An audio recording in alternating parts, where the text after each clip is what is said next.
The River Omu was an ancient, coiled serpent of silt and secrets. Tayo and Oben had lived on its banks their entire lives, warned by the elders never to swim when the moon was thin. But the heat of the West African sun was a physical weight, and the water promised a cool, if treacherous, embrace. They stood on the edge of the red clay bank, laughing at the danger they didn't yet believe in. The current didn't pull, it lunged. Oben's foot slipped on a moss-slicked root, and the river claimed him in a heartbeat. Tayo screamed, his hand clawing at the empty air where his friend had been. The water was a muddy brown chaos, swallowing Oben's cries and pulling him down into the dark, tangled belly of the Omu. After the village mourned, the silence in Tayo's heart was louder than the funeral drums. He sat in the dim, herb-scented shadows of Nana Zola's hut. His grandmother was the keeper of the old ways, her eyes clouded by age but seeing things others could not. She spoke of the sacred balance of life, but Tayo only saw the empty space where Oben should have been. While Nana Zola slept, Tayo searched the forbidden corners of her sanctuary. Beneath a floorboard of packed earth, he found a bundle of leopard skin. Inside lay a tablet of sun-baked clay etched with symbols that seemed to pulse like a slow heartbeat. These were the scripts of the ancestors, forbidden magic that knew how to bridge the gap between the soil and the soul. The village cemetery, the silent grove, lay beyond the ancient baobab trees, where the air turned cold and the wind carried the scent of damp earth. Tayo crept through the high grass, clutching the stolen tablet and a vial of river water.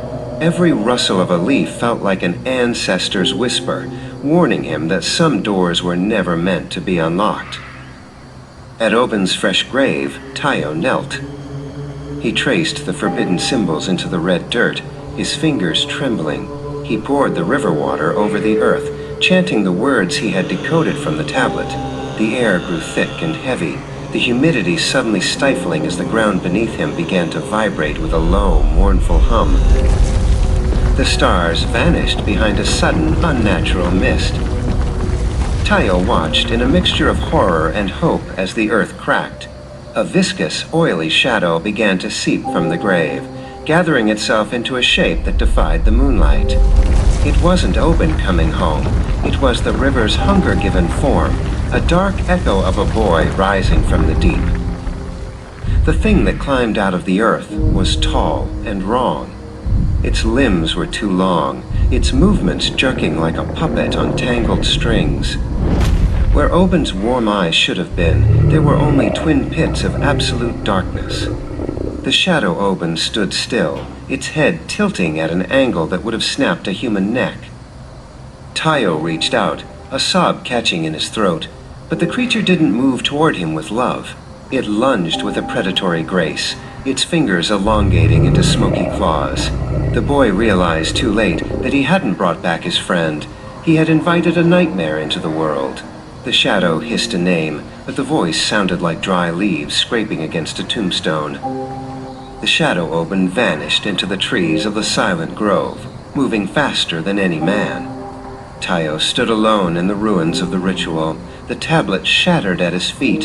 He looked toward his village, where the cooking fires were just beginning to dim, and knew that the predator he had birthed would never stop until it had consumed the warmth of the living.